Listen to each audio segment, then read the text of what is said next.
तो hello guys, welcome to the new video. तो ये बैक ट्रैकिंग सीरीज की थर्ड वीडियो होने वाली है और अगेन सेम टेम्पलेट की यूज मैंने इस वीडियो में भी किया है। तो प्रॉब्लम है सबसेट। तो एक्चुअली प्रॉब्लम ये हमें कह रही है कि given an array nums of unique elements return all possible subset that is also known A power set and solution must not contain duplicate subset. तो अगर पहले ही एलिमेंट्स यूनिक है तो कोई डुप्लीकेट का केस आएगा नहीं, और जो डुप्लीकेट वाला केस है सबसेट 2 में हम लोग कवर करेंगे। तो एक्चुअली आइए प्रॉब्लम की बात कर लेते हैं। सो अगर हम बात करते हैं व्हाट इज सबसेट, तो सबसेट वो होता है जैसे कुछ हमें एलिमेंट्स गिवन होते हैं, तो हमें सबसेट क्या निकालना होता है कि हमें कुछ एलिमेंट्स पिक करने होते हैं या कुछ एलिमेंट्स हम पिक नहीं कर सकते। जैसे अगर मैंने 1 2 3 लिखा है, ठीक है, तो अगर मैंने कोई भी एलिमेंट पिक नहीं किया, ठीक है, तो मेरे पास एक एम्प्टी सेट मिलेगा मुझे। इसके बाद में अगर मैंने पहले एलिमेंट को पिक कर लिया तो मुझे 1 मिल गया इसका सबसेट, ठीक है। इसी तरीके से अगर मैंने सेकंड एलिमेंट को सिर्फ चूज किया तो मेरे पास 2 मिल गया एज अ सबसेट। इसी तरीके से मुझे 3 मिल सकता है। इसके बाद में फिर 1 2 भी मुझे एक सबसेट मिल सकता है। इसके बाद में मुझे इस तरीके से 1 3 भी एक सबसेट मिल सकता है, और फिर मुझे अगेन 2 3 एक सबसेट मिल सकता है। इसके बाद में फाइनली मुझे 1 2 3। तो यहाँ से हमें ये समझ में आ रहा है कि सबसेट क्या होता है कि हमें एलिमेंट्स पिक करने हैं, ठीक है, और उसमें क्या करना है, हमें कोई एलिमेंट हम स्किप भी कर सकते हैं इस एरे में। जैसे हमने इस 2 को स्किप कर दिया तो 1 3 एक सबसेट हो गया। बट स्किप करने की ये प्रॉपर्टी है ना कि आपको ऑर्डर मेंटेन रखना है, ठीक है, ऑर्डर आप लोग को मेंटेन रखना है। और बात करें कि पावर सेट क्या होता है, तो इन सारे सबसेट्स को अगर हम एक सेट में डाल देते हैं, ठीक है, उसी को बोलते हैं पावर सेट। अब बात कर लेते हैं पावर सेट एक्चुअली इसका कोई मैथमेटिकल फॉर्मूला एग्जिस्ट करता है क्या? तो जी हाँ, इसका मैथमेटिकल फॉर्मूला होता है कि अगर हमारे पास n एलिमेंट्स दिए हैं तो टोटल पावर सेट्स कितने होते हैं, 2 की पावर n। कैसे ये चीज थोड़ा अगर इंड्यूशन की बात करूं कैसे, तो देखो हर एलिमेंट के पास दो चीजें होती हैं, या तो उसे हम पिक कर सकते हैं या नहीं पिक कर सकते। तो 1 को पिक करने का क्या मेथड हो गया, या तो कर सकते हैं या तो नहीं कर सकते। तो दो तरीके इसके हो गए। इसी तरीके से दो तरीके इसको भी हम सिलेक्ट कर सकते हैं, इसी तरीके से इसको भी दो तरीके से सिलेक्ट कर सकते हैं। तो अगर n एलिमेंट्स हैं तो हम हर एक एलिमेंट के पास दो दो पॉसिबिलिटी है। तो 2 की पावर n जो होता है वो टोटल सबसेट होते हैं, और जब उन सारे सबसेट को हम एक सेट में कर देते हैं that is power set. I hope अब आप लोग को प्रॉब्लम क्लियर हो गई होगी कि हमें क्या करना है। तो सबसे पहली बात आप लोग ये जान लें कि जो सबसेट ये प्रॉब्लम है, ये जो बैक ट्रैकिंग का, इसमें एक तरीका सिर्फ एग्जिस्ट नहीं करता सबसेट कैलकुलेशन का, ठीक है। सबसेट को हम कई तरीके से कैलकुलेट कर सकते हैं। जैसे ये रिकर्सिव अप्रोच हो गया, मतलब बैक ट्रैकिंग वाला जो हो गया। इसके बाद में रिकर्सन से ही एक तरीका और होता है पिक नॉट पिक वाला केस, ठीक है। पिक नॉट पिक ये रिकर्सन जो मैं करूंगा इसको फॉर लूप की हेल्प से करूंगा मैं, क्योंकि इस पूरे सीरीज में मैंने फॉर लूप वाला टेम्पलेट डिस्कस किया है, जिससे आप लोग को वो विजुअलाइज भी हो जाए और रट भी जाए, याद हो जाए कि एक्चुअली मतलब कोई प्रॉब्लम आप देख के डायरेक्ट उसे अप्लाई कर सकें। और अगर आप लोग को एक्स्ट्रा कुछ जानकारी लेनी है, पिक नॉट पिक का भी केस होता है कि हम एलिमेंट को पिक कर रहे हैं नहीं पिक कर रहे हैं। ये समझना बहुत आसान होता है, बट ये आप लोग को इसलिए आना चाहिए ना क्योंकि ये हर जगह अप्लीकेबल हो जाएगा। ये भी हो जाता है अप्लीकेबल, बट इसका बहुत ज़्यादा एडवांटेज है, और ये थोड़ा कॉम्प्लिकेटेड लगता है जिसको मैं इजिली बताने वाला हूँ। इसके बाद एक तरीका और होता है बिट मैनिपुलेशन से, ठीक है। बिट मैनिपुलेशन का एक तरीका होता है। इसी तरीके से आइटरेटिव अप्रोच भी होते हैं, तो आप लोग इसको एक्सप्लोर कर सकते हैं फर्दर। मैं इस वीडियो में बात करने वाला हूँ फॉर लूप की हेल्प से। टाइम कॉम्प्लेक्सिटी जैसे मैंने पहले ही बता दी, तो सबसेट निकालने का टोटल तरीका कितना हो सकता है, 2 की power n, and for n element time complexity will be n into 2 की पावर n। अब अगर मैं यहाँ पे एक चीज आप लोग को ध्यान से बोलूँ समझने की, देखिए किस तरीके से हम लोग इस फॉर लूप वाले सॉल्यूशन को डिजाइन करने वाले हैं, वो चीज समझ लेना थोड़ा सा जरूरी है। तो यहाँ पे आप देख पा रहे होंगे कि सबसे पहला जो मैं देखिए कैसे सॉल्यूशन डिजाइन करने जा रहा हूँ। सबसे पहला मुझे इंट्यूशन आ रहा है कि यहाँ पे एक एम्प्टी सबसेट है, ठीक है। इसके बाद में मैंने 1 को पिक किया। इसके बाद में मैंने क्या किया, 1 के बाद 2 को किया। ये सीरीज समझना आपको थोड़ा जरूरी है। अब मैंने रैंडम किसी भी ऑर्डर में लिख सकता था, बट ये सॉल्यूशन डिजाइन करने के लिए आपको थोड़ा स्मार्टली सोचना पड़ेगा। इस तरीके से आप लिखेंगे तो आप लोग को विजुअलाइज होगा ये फॉर लूप वाली कहानी। फिर मैं क्या कर रहा हूँ, 1 2 के बाद जस्ट 3 ऐड कर रहा हूँ। इसके बाद में मैं 3 को बाहर निकाल रहा हूँ, फिर 2 को बाहर निकाल रहा हूँ, फिर से 3 की एंट्री ले रहा हूँ। तो यहाँ पे हमें बैक ट्रैकिंग करना पड़ेगा हम इस सॉल्यूशन पे आने के लिए, बट अभी उतना नहीं समझ में आ रहा होगा। तो अब मैं एक बार यहाँ से समझाने की कोशिश करता हूँ। देखो अगर मैंने 1 2 3 लिया, तो अगर मैंने इस फॉर लूप लगाया इन सारे एलिमेंट्स पे, क्यों, क्योंकि इन सारे एलिमेंट्स से हमें सबसेट डिजाइन करना है। एक ना एक बार ये सारी एलिमेंट से शुरू होने वाले सबसेट हमें चाहिए। जैसे एक बार हमें 1 से चालू होने वाला चाहिए, एक बार 2 से, एक बार 3 से। शुरू में तो वो कुछ भी नहीं रहेगा उसके अंदर, ठीक है। इसके बाद हम एलिमेंट को स्किप भी कर सकते हैं। तो चलो एक बार स्टेप बाय स्टेप समझने की कोशिश करते हैं। तो ये क्या करेगा, जब मैंने इस जीरो वाले को एक्सप्लोर करना चाहा, i is equal to zero के लिए मैं क्या करूंगा, मैं एक रिकर्सन कॉल कर दूंगा। ठीक है, मैं एक रिकर्सन कॉल कर दूंगा। किसके लिए करूंगा, मैंने जीरोथ एलिमेंट ले लिया, अब इस जीरोथ के लिए मुझे 1 और 2 पे डिसीजन लेना है, तो मैं क्या करूंगा, मैं इस 1 और 2 पे रिकर्सन कॉल कर दूंगा। ठीक है, ये 1 2 यहाँ पे, ये जो मेरा जीरो वाली पोजीशन है, इस पे मैंने कोई ऑपरेशन नहीं परफॉर्म किया मैंने, क्योंकि इस पे डिसीजन ले लिया है। ठीक है, इस स्टेप पे, इस रिकर्सिव कॉल पे मैंने जीरो पे डिसीजन ले लिया है। ठीक है, तो यहाँ पे मैं इसको ऐसे दिखा देता हूँ। इसके बाद फिर मैं क्या करूंगा, फिर मैं यहाँ से एक काम करूंगा कि फिर से नीचे आऊंगा।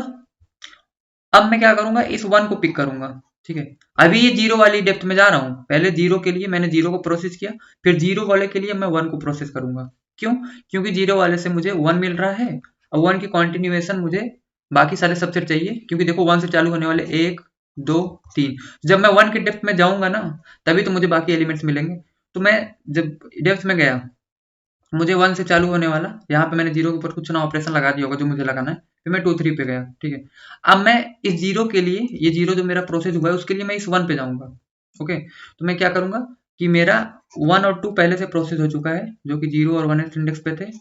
अब मुझे किसको प्रोसेस करना है, अब मुझे करना है अगले रिकर्सन कॉल में सेकेंड इंडेक्स को प्रोसेस। ठीक है, मैंने कुछ यहाँ पे ऑपरेशन कर लिया होगा, ऑपरेशन सिंपली बात करूँ ऑपरेशन क्या किया होगा, तो शुरू में मेरे पास क्या रहा होगा, एम्प्टी एक मैं वेक्टर क्रिएट कर लूंगा। ठीक है, शुरू में एम्प्टी वेक्टर क्रिएट कर लूंगा, जैसे मैं जीरो इंडेक्स पे विजिट करूंगा, मैं इस पहले एलिमेंट को, जो भी एलिमेंट है उसको डाल दूंगा इस वेक्टर के अंदर।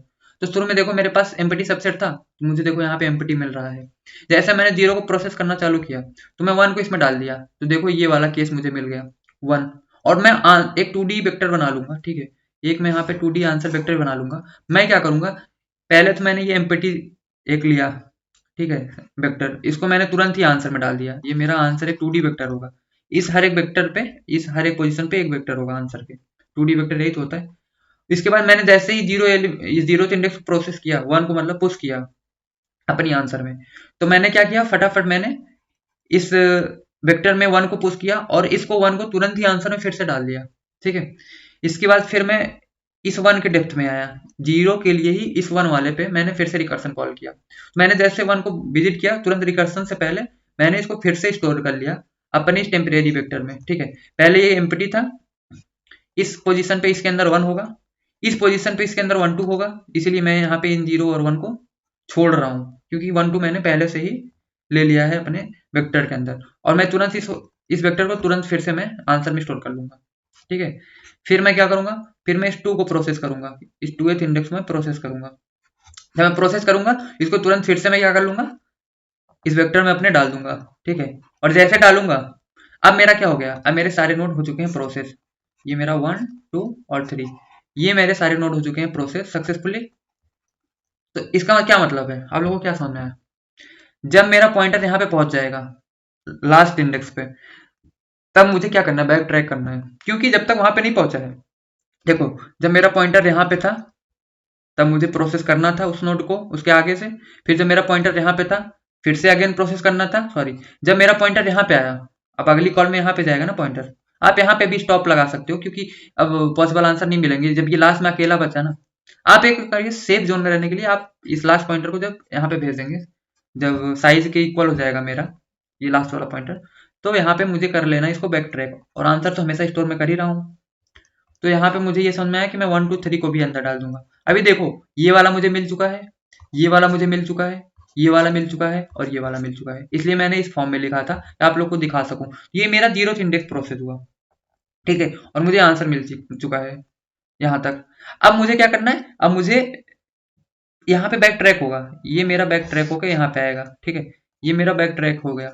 बैक ट्रैक कब होगा, तो मैं कंडीशन लगाए रहूंगा ना कि, और फिर कंडीशन लगाने की क्या ही जरूरत, क्योंकि अब मेरा जब ये इंडेक्स आउट ऑफ बाउंड गया, तो मुझे क्या करना है, मुझे एक्चुअली बैक ट्रैक ही करना पड़ेगा। बैक ट्रैक करने जब मैं जाऊंगा ना, तो मैं क्या करूंगा कि जब मैं पीछे से गया, अब ये मेरा जो टेम्परेरी वेक्टर मैंने ले रखा था, जो यहाँ पे सबसे पहले एम्प्टी इनिशियलाइज कर रखा था, ये मेरा मान लो टेम्परेरी, इसका नाम रहा था टेम्प।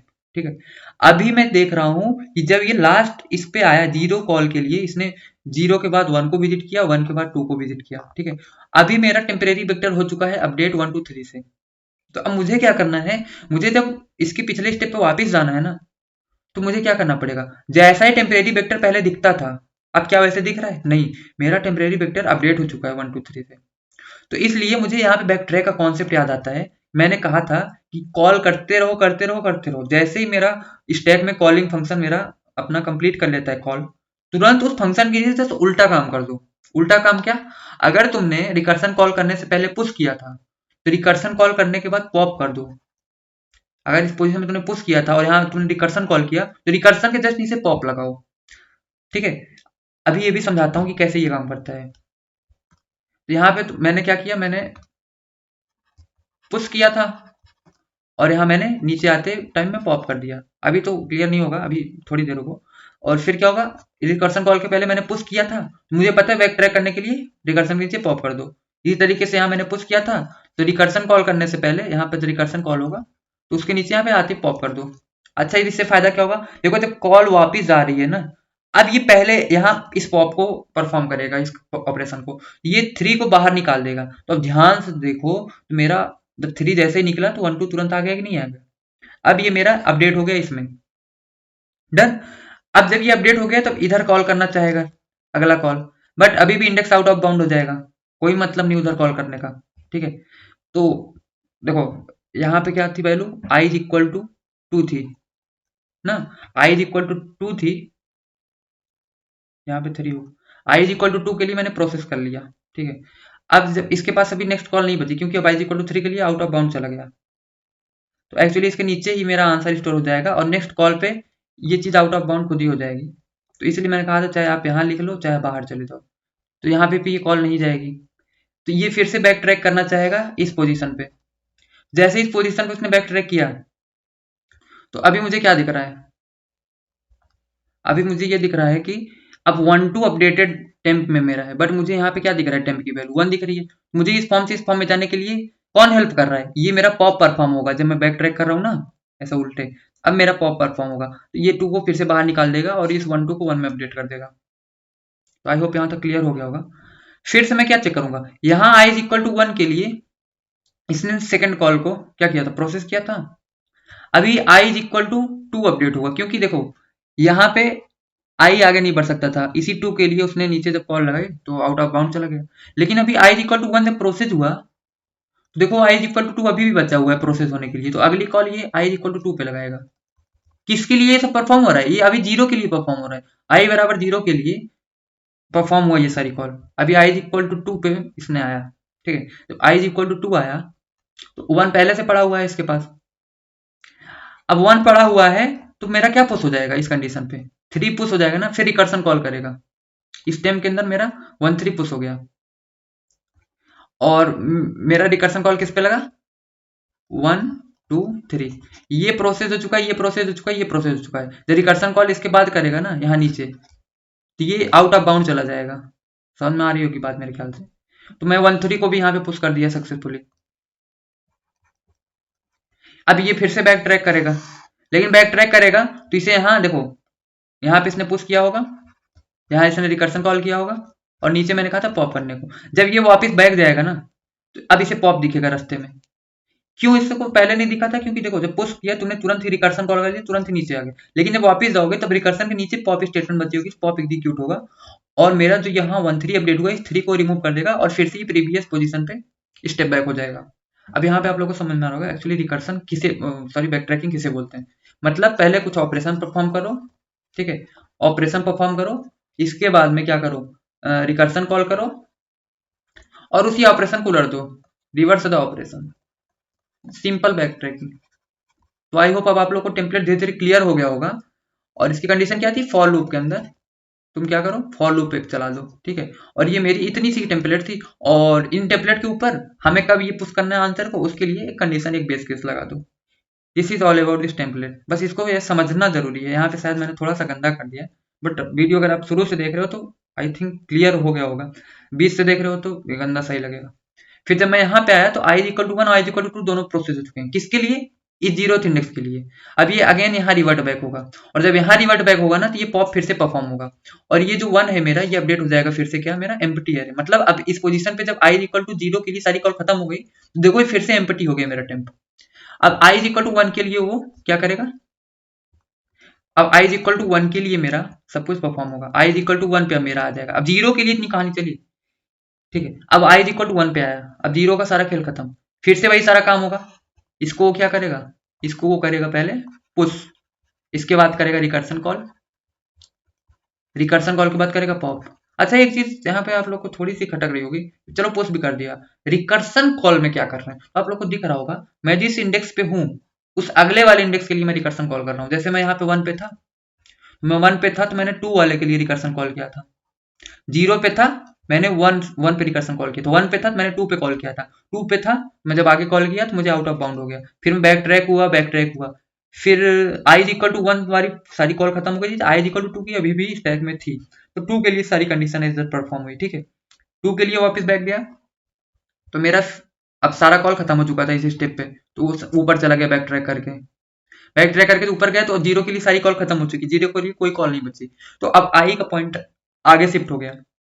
अब i इज इक्वल टू 1 के लिए अगेन रिकर्सन कॉल होगा, ठीक है। तो i इज इक्वल टू 1 के लिए जब मेरा रिकर्सन कॉल होगा तो आप लोग को समझ आ रहा होगा, पुश रिकर्सन पॉप, फिर से वही सारी स्टेटमेंट एग्जीक्यूट होगी, और इस टाइम पे यहाँ पे मेरे टेम्प में 2 आ जाएगा, ठीक है। ये मेरा टेम्प है क्योंकि मैं पहले पुश किया, इसके बाद रिकर्सन कॉल कर रहा हूँ क्या, इससे एक अगले पॉइंटर पे, मतलब अब मेरा ये जो 1 एलिमेंट है ये प्रोसेस हो ही चुका है, क्योंकि यहाँ पे हमने इस वाले कॉल में हमने 0 को कवर कर लिया। अब हमें 0 से कोई मतलब ही नहीं है, तो 1 इसका मतलब ये 0 वाली पोजीशन प्रोसेस पहले हो चुकी है। इस 1 वाले को हमने अभी भी प्रोसेस कर लिया, इसको पुश करके टेम्प में, तो ये भी मेरा प्रोसेस हो चुका है, ठीक है। अब मेरी बस्ती है ये वाली कॉल, मतलब बस्ती है मेरी ये थर्ड वाली जिसपे 3 लिखा हुआ है, अभी ये मेरा प्रोसेस नहीं हुआ है, तो इसको प्रोसेस करने के लिए हम अगेन क्या करेंगे, लेकिन उसके पहले हम इस 2 को डाल देंगे इसके अंदर, ठीक है। 2 को जैसे ही मैंने अंदर डाला तो फिर से मैं क्या करूंगा, एक रिकर्सन कॉल कर दूंगा, किस पे कर दूंगा, इसके अगले वाले पॉइंटर पे, तो सेम वही फिर से होगा, पुश रिकर्सन पॉप। अभी देखो पॉप एग्जीक्यूट नहीं हो रहा, क्योंकि जैसे पुश करते रिकर्सन कॉल कर रहे हैं जस्ट अगली कॉल पे बढ़ जा रहा हूँ, पॉप नहीं कर रहा है, पॉप अभी स्टैक में पड़ा हुआ है उसके लिए। जैसे ही मैं यहाँ पे आया तो मेरी अब सारी नोड हो चुकी है प्रोसेस, ठीक है, 0 1 2, और अभी टेम्प में अंदर मेरे क्या होगा, अभी मेरे टेम्प के अंदर होगा 2 पहले से था, तो अगेन 3 भी आ जाएगा टेम्प के अंदर, ठीक है। चलो भाई टेम्प भी आ गया 3 के अंदर, तुरंत मैंने 2 3 को भी पुश कर दिया। अब तो आपको समझ में आ गया होगा। अभी कॉल वापस जाएगी, जब वापस जाएगी तो अभी टेम्प मेरा अपडेट हो चुका है 2 3 से, तो जब अपडेट हो गया तो इसको हमें ये देखो प्रॉपर स्टेटमेंट एग्जीक्यूट होगी तो ये ऑटोमेटिक 3 बाहर निकल जाएगा और ये मेरा अपडेट हो जाएगा टेम्प 2 में, क्योंकि उससे जब अगली पिछली डेप्थ पे जहां जाए ना, जो आंसर उसको रास्ते में आते हुए मिला था सेम उसे वही आंसर मिलना चाहिए, इसलिए मैं बार बार इसको बैक ट्रैक कर रहा हूँ। 2 आ गया, अब फिर से इसके लिए इसने इसी पॉइंटर पे ये कॉल की थी ये वाली, तो अब उसके पास कोई फर्दर कुछ नहीं मिला, यहाँ पे उसको आगे नहीं बढ़ पाया, वो सारी कॉल इस डेप्थ पे खत्म हो चुकी है, अगेन यहाँ पे बैक ट्रैक करेगा, ठीक है। तो जैसे बैक ट्रैक किया अब मेरा आई पॉइंटर किस पे शिफ्ट हो जाएगा, इस कॉल पे, जैसे इस कॉल पे शिफ्ट हुआ उसे सिर्फ एक ही एलिमेंट देखा, तो एक एलिमेंट भी टेम्प में डालेगा, इसके पहले ये पॉप हुआ होगा तो ये मेरा एम्प्टी हो जाएगा, तो फिर से 3 डाल के मैंने यहाँ 3 स्टोर कर लिया। अब जैसे ही मैंने 3 स्टोर किया देखो अब मेरा तुरंत नेक्स्ट कॉल पे ही वो आउट ऑफ बाउंड चला जाएगा इस 2th इंडेक्स के लिए। इस तरीके से मेरा सारा रिकर्सन परफॉर्म हो गया और मेरा सारा देखो सबसेट आ गया। तो यहाँ पे मजे की बात यहाँ पे ये है ना, अब देखो ध्यान से देखो क्या है, यहाँ पे एक बार हमें कोई भी इंडेक्स नहीं चाहिए हमारे आंसर में, ठीक है। एक बार हमें सिर्फ 0 इंडेक्स चाहिए, एक बार 0 के साथ में 1 वाला इंडेक्स चाहिए, ठीक है। एक बार 0 के साथ में 1 और 2 वाला इंडेक्स चाहिए, ठीक है। एक बार 1 के साथ में मुझे सॉरी 0 के साथ में 2 वाला इंडेक्स चाहिए, फिर मुझे क्या चाहिए 1 इंडेक्स अकेला चाहिए, फिर 1 के साथ 2 चाहिए, इसके बाद 2 चाहिए। सिंपल से देखो यार फॉर लूप हमें बिल्कुल विजुअलाइज होना चाहिए कि हम एक फॉर लूप लगाएंगे पहले 0 से लेके 2 तक, ठीक है। फिर इस 0 वाले के लिए हम लगाएंगे एक फॉर लूप 1 से लेके 2 तक, ठीक है। फिर इस वाले 1 के लिए हम एक फॉर लूप लगाएंगे 2 से लगाएंगे, बट जैसे ही 3 पे आएगा ये पॉइंटर ये हो जाएगा आउट ऑफ बाउंड, ये बैक ट्रैक करके वापस आएगा, ठीक है। फिर मेरा आई फिर ये पॉइंटर 1 के लिए सारी कॉल खत्म हो गई, फिर आएगा इस पे ये 1 वाली कॉल सारी खत्म हो गई, 2 के लिए जैसे ही बाहर आना चाहो पहले ही वो आउट ऑफ बाउंड हो गया, ठीक है। फिर ये अगेन इस पे वापस आएगी कॉल, फिर 0 के लिए प्रोसेस हो चुका, अब 1 के लिए प्रोसेस होगी। तो ध्यान से देखो तो क्या हुआ यहाँ पे, जब इसने 0 वाली कॉल प्रोसेस की तो इसने पुश भी तुरंत कर दिया होगा, पहले एम्प्टी रहा तो मैंने एम्प्टी पहले ही आंसर में स्टोर कर लिया, ठीक है। और जब इसने 0 वाली कॉल को किया तो उसने 1 डाल के पहले फिर कॉल किया होगा, तो 1 को मैंने प्रोसेस कर लिया। अब देखो ध्यान से, 0 के बाद मुझे पहली इंडेक्स चाहिए थी ना, तो 0 वाले को अगर मैं डेप्थ में घुसा दिया तभी तो उसका अगला इंडेक्स मुझे मिल रहा है। अच्छा, फॉर लूप लगाने से यही फायदा है ना, कि एक बार जब 0 के लिए मैंने रिकर्सन कॉल कर दिया तो 0 से उसके सारे आगे वाले एलिमेंट प्रोसेस होंगे उसी 0 के लिए सेम।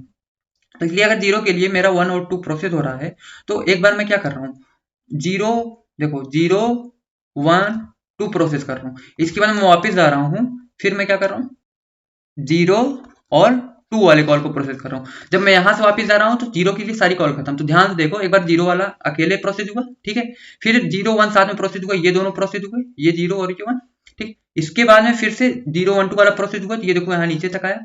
फिर जब ये वापस गया यहाँ से वापस गया, देखो ये देखो 0 ये 2, ये 0 2 वाला कॉल प्रोसेस हुआ, ठीक है। इसके बाद में जब अब सारे कॉल खत्म तो अब 1 पे आया सीन।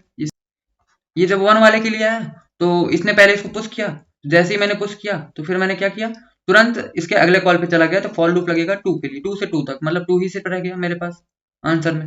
हाँ, अब जब 2 ही रह गया तो जस्ट इसको भी आंसर में सेव कर लिया। तो देखो ये देखो 1 वाला कॉल एक बार अकेले लगा था, एक बार देखो 1 और 2 वाला लगा, एक बार 1 अकेले लगा था, एक बार 1 2 के साथ में लग गया। इसके बाद में जब वो आगे बढ़ेगा तो खत्म, फिर वही ना, फिर से यहाँ पे तुम बैक ट्रैक करो, फिर से बैक ट्रैक करो, और बार बार मेरा ये टेम्प वेक्टर, अब ये मेरा एक टेम्परेरी वेक्टर तो अपडेट हो रहा होगा, इसलिए उसको मैं बार बार फिर से रिस्टोर कर रहा हूँ, और फिर लास्ट में मेरा 2 वाला बचेगा। अब 2 वाला जैसे पुश करके मैं आंसर में डालूंगा, तुरंत वो अगली कॉल के लिए खत्म हो जाएगा। तो इतना सिंपल सा कॉन्सेप्ट था। और ये फॉर लूप देखो हर एक इंडेक्स को ट्रावर्स कर रहा है, 0 के लिए 0 के बाद हर एक इंडेक्स को, फिर 1 वाले के लिए उसके आगे का हर इंडेक्स। तो इसका मतलब ये ऐसे चल रहा है, मान लो 0 1 2 है तो 0 1 2 के लिए पहले इस 0 के लिए इन सारे को ट्रावर्स करेगा। लेट अस सपोज एक और ले लेते हैं, 3 भी ले लेते हैं, 4 भी ले लेते हैं, तो थोड़ा ज्यादा समझ में आएगा।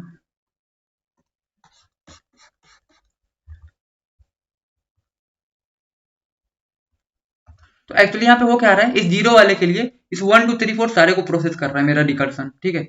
फिर इस 0 वाले 1 के लिए ये सारे को प्रोसेस कर रहा है, फिर इस 0 वाले 2 के लिए इस सारे को प्रोसेस कर रहा है, फिर इस 0 वाले के लिए फिर से ये 3 4 के डेप्थ में जा रहा है, फिर से इसी 0 के लिए 4 के डेप्थ में जा रहा है। लेकिन जैसे 4 के आगे जा रहा है तो ये हो जा रहा है काम खराब, ठीक है। इसके बाद आई मेरा आया 1 पे। अब मजे की बात ये है ना, इस 1 के लिए भी ये 2 3 4 को प्रोसेस करेगा, फिर इस 1 के लिए फिर से ये 3 4 को प्रोसेस करेगा, फिर से ये 4 को प्रोसेस करेगा। अब हो गया लूप पॉइंटर बाहर इसके, तो इस 1 वाले का भी कॉल खत्म हो गया। अब आया वो 2 पे, जब वो 2 पे आएगा ना, इस 2 के लिए वो फिर से 3 4 को पूरा प्रोसेस करेगा, इस 2 के लिए वो फिर 4 को प्रोसेस करेगा, फिर से हो गया कॉल खत्म, फिर से वो 2 अपडेट हुआ, 3 अब 3 पे आया, और जैसे ही 3 पे आया तो इस 3 के लिए 4 को प्रोसेस करेगा, और फिर से हो गया आउट ऑफ बाउंड। फिर बच्चा मेरा सिर्फ 4 को। इसका मतलब आप लोग समझ गए होंगे कि एक्चुअली मेरा ये हर एक पॉसिबल इंडेक्स को ट्रावर्स कर रहा है, और मैं इस टेम्पलेट की हेल्प से कुछ भी कर सकता हूँ। तो चलिए फटाफट सॉल्यूशन डिजाइन कर लेते हैं। तो मेरा टेम्पलेट जो है बहुत सिंपल सा है, बस ये मुझे एक फॉर लूप लगाना है, ठीक है, जो कि मेरा शुरुआत जहां से भी आपको करना है, जैसे मुझे यहाँ से 0 से शुरुआत करना है, ठीक है, 0 से, तो मैंने ये देखो 0 से स्टार्टिंग कर दी, तो मैंने स्टार्टिंग पुश कर दिया, यही स्टार्टिंग मेरा बार बार अपडेट होगा, ठीक है। इसके बाद में मैंने रिटर्न आंसर किया, क्योंकि मुझे ये देखो 2D वेक्टर रिटर्न चाहिए, टोटल सबसेट्स, ये मैंने 2D वेक्टर बना लिया, और यहाँ पे मैं कंडीशन लगाऊंगा। तो कंडीशन तो बहुत ही ज्यादा सिंपल सी, यहाँ मुझे कुछ चेक को लगाना ही नहीं है, मुझे सिंपली क्या करना है, हर बार कॉल अपने आप रिटर्न हो जाएगी यहाँ से, जब मैं आउट ऑफ बाउंड जाऊंगा तो यहाँ से ऑटोमेटिक रिवर्स बैक हो जाएगी। कंडीशन में सिंपली हमको क्या करना है, हमें हर बार इस अपने आंसर को अपडेट कर देना है किससे, जो भी मेरे टेम्प के अंदर पड़ा होगा, क्योंकि अभी भी मैंने बताया था कि कोई बाउंडेशन नहीं यहाँ पे, जैसे ही एलिमेंट मैं रिकर्सन में जाके डालूंगा तुरंत उसको पुश कर दूंगा। बस यार कंडीशन आपको सोचनी होती है, ठीक है। और इस फॉर लूप के अंदर आपको ये 3 स्टेप घिसा पीटा जो हमेशा लिखते हैं वो करना होता है। पहला स्टेप क्या है कि हमें ऑपरेशन परफॉर्म करना है, हमें आंसर स्टोर करना है, स्वैपिंग करना है, क्या करना है वो आपको पता होना चाहिए। तो हमें क्या कर रहे हैं, हम यहाँ पे हम हमेशा उस एलिमेंट को डाल रहे हैं जो कि सबसे पहले आ रहा है, ठीक है, टेम्प के अंदर। ओके, इसके बाद दूसरा केस क्या होता है, हम रिकर्सन परफॉर्म कर रहे हैं, तो सेम फंक्शन रिकर्सन में क्या क्या चीज पास हो रही है। पहली चीज तो है मैंने क्या लिया है, एक यहाँ पे मैं ले लेता हूँ इनपुट वेक्टर इंट, क्या लिया मैंने, एड्रेस ऑपरेटर के साथ में आप लोग लेंगे जिससे कॉपी जनरेट ना हो, इस तरीके से मैंने ये अगेन टेम्प को भी ले लिया, तो जिससे कॉपी ना जनरेट हो, और मैंने एक idx नाम का वेरिएबल जिसको 0 से इनिशियलाइज कर दिया, यहाँ पे 0 से पास हुआ।